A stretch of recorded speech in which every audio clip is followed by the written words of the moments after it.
नमस्कार मित्रों, आज हम हिंदी गद्य की अन्य विधाओं को पढ़ेंगे, जिसमें आत्मकथा को लेकर हम चल रहे हैं। अंग्रेजी भाषा के शब्द ऑटोबायोग्राफी को हिंदी में आत्मकथा का पर्याय माना गया है। यहाँ बायोग्राफी में बायोस और ग्राफिया शब्दों का प्रयोग है, जिनका अर्थ क्रमशः जीवन और लिखना है। जब कोई व्यक्ति साहित्यिक एवं कलात्मक ढंग से अपनी जीवनी स्वयं लिखता है, तो उसे आत्मकथा कहते हैं। वियोगी हरि के अनुसार आत्मकथा जीवन की कुछ घटनाओं और अनुभूतियों की एक अभिव्यंजना है। हरिवंश राय बच्चन के अनुसार जीवन की एक तस्वीर है आत्मकथा। आत्मकथा में लेखक चूंकि स्वयं की ही कथा कहता है, इसलिए उससे तटस्थता की अत्यधिक अपेक्षा रहती है। मैनेजर पांडे के अनुसार पूरा पूरा सच बोलना आत्मकथा या जीवनी लेखक की नैतिक ही नहीं, सौंदर्य बोध की भी शर्त है। किसी भी आत्मकथा से उस व्यक्ति विशेष के जीवन दर्शन व स्थितियों के साथ साथ तत्कालीन ऐतिहासिक सामाजिक स्थितियों की भी जानकारी मिलती है। बनारसी दास जैन कृत अर्ध कथानक 1641 ईस्वी में ब्रज भाषा में लिखित है। इसको हिंदी की प्रथम आत्मकथा माना जाता है। इसमें बनारसी दास के 55 वर्षों अर्थात 1586 से लेकर 1641 ईस्वी के बीच का जीवन का विवरण है। अंबिका दत्त व्यास कृत निज वृत्तांत 1901 ईस्वी में व्यवस्थित तरीके की आत्मकथा है, किंतु इसमें कथा कम वृत्तांत अधिक है। 1910 ईस्वी में सत्यानंद अग्निहोत्री की आत्मकथा मुझ में देव जीवन का विकास खड़ी बोली हिंदी भाषा में रचित पहली आत्मकथा है। जीवन सार नाम से प्रेमचंद जी ने अपनी संक्षिप्त आत्मकथा हंस के आत्मकथा विशेषांक जनवरी 1931 में प्रकाशित की थी। इसी अंक में आत्मकथ्य नाम से जयशंकर प्रसाद की कविता प्रकाशित हुई थी। इसमें जयशंकर प्रसाद ने अपने निजी जीवन के सत्य तथा अभाव का उल्लेख किया था। सन 1950 से पहले की प्रमुख आत्मकथाएं। लेखक हैं बनारसी दास जैन। इनकी आत्मकथा है अर्धकथानक 1641 प्रकाशन वर्ष है। अंबिका दत्त व्यास की आत्मकथा है निज वृत्तांत 1901 इसका प्रकाशन वर्ष है। सत्यानंद अग्निहोत्री की आत्मकथा है मुझ में देव जीवन का विकास 1910 इसका प्रकाशन वर्ष है। स्वामी दयानंद सरस्वती का है जीवन चरित्र 1917 ईस्वी में। भाई परमानंद का है मेरी आप बीती 1921 ईस्वी में। स्वामी श्रद्धानंद का है कल्याण मार्ग का पथिक। महात्मा गांधी इनका है आत्मकथा 1923 ईस्वी। रामविलास शुक्ल का है मैं क्रांतिकारी कैसे बना 1933 इसका प्रकाशन वर्ष है। सुभाष चंद्र बोस का की आत्मकथा है तरुण के स्वप्न 1935 ईस्वी। डॉक्टर श्याम सुंदर दास की आत्मकथा है मेरी आत्म कहानी 1941 ईस्वी। बाबू गुलाब राय कृत है मेरी असफलताएं 1941। मूल चंद्र अग्रवाल पत्रकार की आत्मकथा 1944। राहुल सांकृत्यायन की आत्मकथा है मेरी जीवन यात्रा 1946 ईस्वी। हरिभाऊ उपाध्याय का है साधना के पथ पर 1946। भवानी दयाल सन्यासी का है प्रवासी की आत्मकथा 1947। डॉक्टर राजेंद्र प्रसाद का है आत्मकथा 1947। वियोगी हरि का है मेरा जीवन प्रवाह 1948 ईस्वी। गणेश प्रसाद वर्णी का है मेरी जीवन गाथा 1949 ईस्वी। श्याम सुंदर दास कृत मेरी आत्मकहानी 1941 ईस्वी को प्रायः हिंदी की पहली प्रसिद्ध आत्मकथा माना जाता है। इसमें उनकी साहित्यिक रुचियों एवं 1940 ईस्वी तक के जीवन काल का सुंदर चित्रण है। मेरी असफलताएं में बाबू गुलाब राय ने तटस्थ होकर अपने जीवन का अंकन प्रस्तुत किया है। राहुल सांकृत्यायन कृत मेरी जीवन यात्रा में उनके विद्रोही भाव विद्यावेशन तथा यायावरी प्रवृत्ति का चित्रण है। भवानी दयाल सन्यासी सामाजिक कार्य करने वाले लेखक हैं, जिन्होंने अपने दक्षिण अफ्रीका के प्रवास का विवरण प्रवासी की आत्मकथा में दिया है। डॉक्टर राजेंद्र प्रसाद कृत सत्य की खोज पूर्णतः हिंदी में लिखित आत्मकथा है।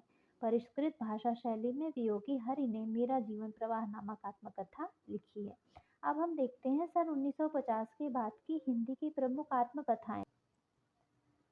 लेखक हैं यशपाल और इनकी आत्मकथा 3 भागों में है। सिंहावलोकन आत्मकथा का नाम है और 1951, 1952, 1955 ईस्वी में प्रकाशित हुई है। सत्यदेव परिव्राजक की आत्मकथा है स्वतंत्रता की खोज में 1951 ईस्वी। अजित प्रसाद जैन की है अज्ञात जीवन 1951 ईस्वी। अलगू राय शास्त्री का है मेरा जीवन 1951 ईस्वी। शांति प्रिय द्विवेदी का है परिव्राजक की प्रजा 1952 ईस्वी। आगे हैं लेखक देवेंद्र सत्यार्थी और इनकी आत्मकथा का नाम है, पहले भाग का नाम है चांद सूरज के वीरन 1952 ईस्वी। दूसरे भाग का नाम है नीली अक्षरी 1985 ईस्वी। तीसरे भाग का नाम है नाच मेरी बुलबुल 1999 ईस्वी। आगे है गंगा प्रसाद उपाध्याय, इनकी आत्मकथा है जीवन चक्र 1954 ईस्वी। चतुरसेन शास्त्री की आत्मकथा दो भागों में है, पहले भाग का नाम है यादों की परछाइयाँ 1956 ईस्वी। दूसरे भाग का नाम है मेरी आत्म कहानी 1963 ईस्वी। आगे है सेठ गोविंद दास, इनकी आत्मकथा है आत्मनिरीक्षण नाम से, तीन भाग में 1958 ईस्वी। आगे है देवराज उपाध्याय, इनकी भी आत्मकथा दो भागों में है। भाग एक का नाम है बचपन के दो दिन 1958 ईस्वी में। भाग दो का नाम है यौवन के द्वार पर 1970 ईस्वी। अब आगे है पदुमलाल पुन्नालाल बख्शी, इनकी आत्मकथा है मेरी अपनी कथा 1958 ईस्वी। उपेंद्र नाथ अस्क की आत्मकथा है ज्यादा अपनी कम पराई 1959 ईस्वी में। चेहरे अनेक 1988 ईस्वी में। पांडे बेचन शर्मा उग्र की आत्मकथा का नाम है अपनी खबर 1960 ईस्वी में। सुमित्रा नंदन पंत, इनकी आत्मकथा है 60 वर्ष एक रेखांकन 1960 ईस्वी में। संत राम बीए का है मेरे जीवन के अनुभव 1963 ईस्वी। भुवनेश्वर प्रसाद मिश्र माधव का है जीवन के चार अध्याय 1966 ईस्वी इसका प्रकाशन वर्ष है। अब आगे हैं हरिवंश राय बच्चन, इनकी आत्मकथा चार भागों में विभक्त है। पहले भाग का नाम है क्या भूलूं क्या याद करूं 1969 ईस्वी। भाग दो है नीड़ का निर्माण फिर 1970 ईस्वी। भाग तीन का नाम है बसेरे से दूर 1978 ईस्वी। भाग चार का नाम है 10 द्वार से सोपान तक 1985 ईस्वी। तो इसको ट्रिक हम कर सकते हैं, क्या नीड़ बस 10, यानी क्या नीड़ बस 10 से हम चारों को याद रख सकते हैं, वो भी क्रम से। अगले हैं वृंदावन लाल वर्मा, इनकी है अपनी कहानी 1972। रामावतार अरुण है, अरुणायन इनकी आत्मकथा का नाम है 1974 ईस्वी प्रकाशन वर्ष है। अगले हैं बलराज साहनी, मेरी फिल्मी आत्मकथा 1974 ईस्वी में। अगले हैं कृष्णचंद्र आधे सफर की पूरी कहानी 1979 ईस्वी प्रकाशन वर्ष। अब आगे हम देखते हैं कमलेश्वर को। कमलेश्वर की आत्मकथा है गर्दिश के दिन 1980 में, और फिर है आगे तीन भागों में। पहला भाग है जो मैंने जिया 1992। दूसरा भाग है यादों का चिराग 1997। तीसरा भाग है जलती हुई नदी। तो जो मैंने जिया, यादों का चिराग, जलती हुई नदी, ये तीनों कमलेश्वर की आत्मकथा है। रामविलास शर्मा की अब देख लेते हैं आत्मकथा। घर की बात 1983 ईस्वी में। अपनी धरती अपने लोग 1996 ईस्वी में। मुंडेर पर सूरज, देर सवेर, आपस की बातें, ये सब इसी में संकलित है, अपनी धरती अपने लोग में। अब आगे है शिवपूजन सहाय, इनकी आत्मकथा का नाम है मेरा जीवन 1985 ईस्वी। अमृतलाल नागर की आत्मकथा है टुकड़े टुकड़े दास्तान 1986 ईस्वी में। हंसराज रहबर का है मेरे सात जन्म 1986 ईस्वी में, तीन खंडों में विभाजित है। यशपाल जैन का है मेरी जीवन धारा 1987। फणीश्वर नाथ रेणु का है आत्म परिचय 1988।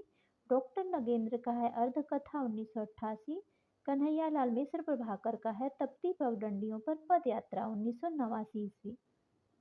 अब अगले आत्मकथा लेखक है रामदरस मिश्र, इनका है पहला सहचर है समय 1991 ईस्वी। जहां मैं खड़ा हूँ 1984। रोशनी की पगडंडियां, टूटते बनते दिन, उत्तर पथ। दूसरा है फुर्सत के दिन 2000। यानी पहले सहचर है समय में इनके चार जो हैं वो आत्मकथा संकलित हैं, जहां मैं खड़ा हूँ, रोशनी की पगडंडियां, टूटते बनते दिन, उत्तर पथ। और दूसरा भाग है फुर्सत के दिन नाम से, जो कि 2000 ईस्वी में प्रकाशित हुआ। अब अगले हैं गोपाल प्रसाद व्यास, तो इनकी आत्मकथा है कहो व्यास कैसे कटी 1994 ईस्वी में। नागार्जुन द्वारा लिखा गया है विष कीट 1999 ईस्वी में। रविंद्र कालिया की आत्मकथा है गालिब छूटी शराब 2000 ईस्वी में। भगवती चरण वर्मा की आत्मकथा 3 भागों में है। पहले भाग को का नाम है कही न जाए क्या कहिए 2001। दूसरा भाग है संघर्ष और दिशाहीनता। तीसरा भाग है ददुआ हम पे विपदा 3। तो ये तीनों भाग जो है वो भगवती चरण वर्मा की आत्मकथा है। अगले लेखक है राजेंद्र यादव। मुड़ मुड़ कर देखता हूँ 2001। देहरी भई विदेश संकलन 2005। अखिलेश की आत्मकथा है वह जो यथार्थ था 2001। चंद्रशेखर पूर्व प्रधानमंत्री हैं, इनकी आत्मकथा है जीवन जैसे जिया 2002। भीष्म साहनी की आत्मकथा है आज के अतीत 2003। मेरी साहित्यिक यात्रा है 2016। अशोक वाजपेयी की आत्मकथा का नाम है पाव भर जीरे में ब्रह्मभोज 2003। स्वदेश दीपक का है मैंने मांडू नहीं देखा 2003। अब है आगे विष्णु प्रभाकर। विष्णु प्रभाकर की आत्मकथा 3 भागों में है। भाग 1 का नाम है पंखहीन 2004। भाग 2 है मुक्त गगन में 2004। भाग 3 पंछी उड़ गया 2004। 2004 में ये तीनों हैं, पंखहीन, मुक्त गगन में, पंछी उड़ गया। रविन्द्रनाथ त्यागी का है वसंत से पतझड़ तक 2005। कन्हैयालाल नंदन का है, ये भी 3 भागों में है, गुजरा कहाँ कहाँ से 2007। कहना जरूरी था 2009। मैं था और मेरा आकाश 2011। अब आगे हैं डॉक्टर देवेश ठाकुर। यूं ही जिया 2007 ईस्वी में है। तोताराम सनाडे का है भूतलेन की कथा 2012 ईस्वी। आगे है मिथिलेश्वर पानी बीज मीन प्यासी 2011 ईस्वी में प्रकाशित है। कहाँ तक कहें युगों की बात 2012 ईस्वी में। तो पानी बीज मीन प्यासी 2011, कहाँ तक कहें युगों की बात 2012। विश्वनाथ प्रसाद तिवारी अस्थि और भवती 2014 में। गोपी चंद नारंग का है सफर आशना 2014। एपीजे अब्दुल कलाम की आत्मकथा है अग्नि की उड़ान टर्निंग पॉइंट्स 2015। लक्ष्मी नारायण त्रिपाठी का है मैं हिजड़ा मैं लक्ष्मी 2015। स्वयं प्रकाश का है धूप में नंगे पांव 2019। आगे है कृष्ण बलदेव वैद्य सम अहर रंग में। अगले हैं नंद चतुर्वेदी अतीत राग। फिर है जाबिर हुसैन रेत पर खेमा नोट। यह 12 रचनाकारों की आत्मकथा का संकलन है। यहाँ गर्दिश के दिन जो रचना है कमलेश्वर की उसके लिए बताया गया है कि यह 12 रचनाकारों की आत्मकथाओं का संकलन है। तो अब आत्मकथा का दूसरा भाग अब आगे हम देखेंगे दूसरे भाग में। तो अब